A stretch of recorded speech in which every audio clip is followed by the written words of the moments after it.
Now, it is 1 year this week since Capital and UT banks were taken over by the Bank of Ghana and handed to the GCB Bank. More than 700 workers of the two defunct companies are yet to receive their benefits, leaving many in debt and poverty while they face stigma from working with a failed bank.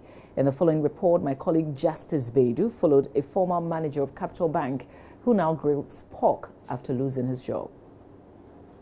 This time last year, Raymond was a deputy manager at the now defunct Capital Bank until the bank blew up its working capital, leaving it bankrupt.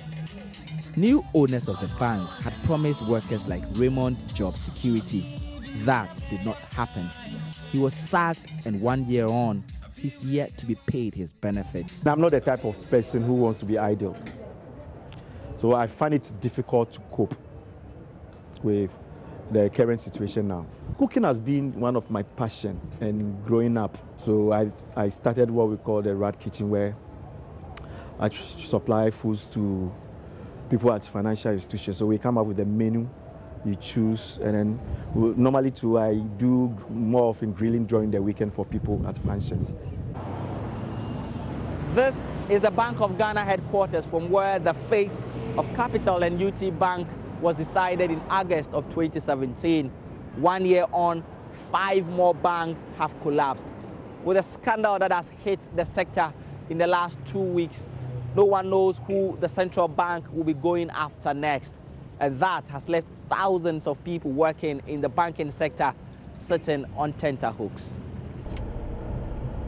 UT and Capital Bank had more than 1,200 workers.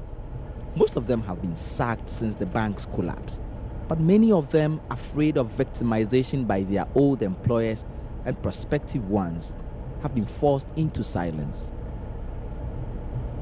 I'm going to meet Ernestina Jesse, not her real name though, one of them who has agreed to speak to me. She has asked that I keep her identity secret. A lot of people, especially the ladies, are scared to talk. The person who is supposed to protect you, the ordinary staff, is a friend to this big man who has taken bad decisions leading to the collapse of this bank, rendering you jobless. So you have to be careful. So a lot of people are afraid because of the kind of backing our directors appear to have.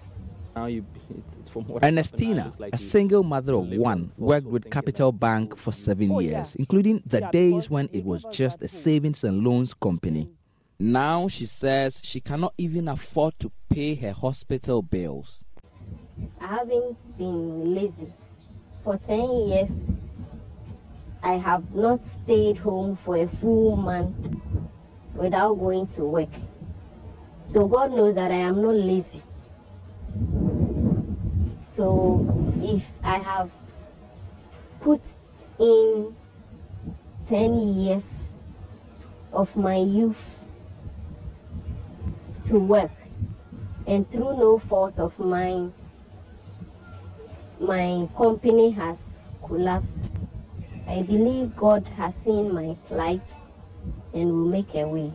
There are people who really have reduced, they had, they started a career, they had a certain vision, they're probably doing very well, and suddenly they've lost everything. How we deal with this matter is absolutely critical for how institutions are going to develop in this country.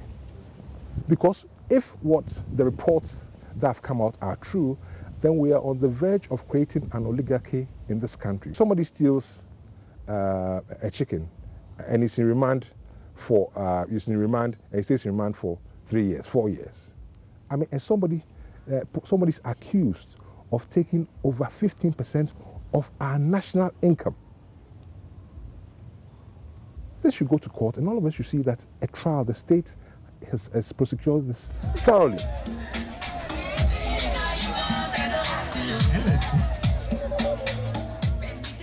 Back at the reception, dancing has gone deep into the night. But people like Ernestina and Raymond, living in uncertainty of what tomorrow may bring, continue to wait that what is due them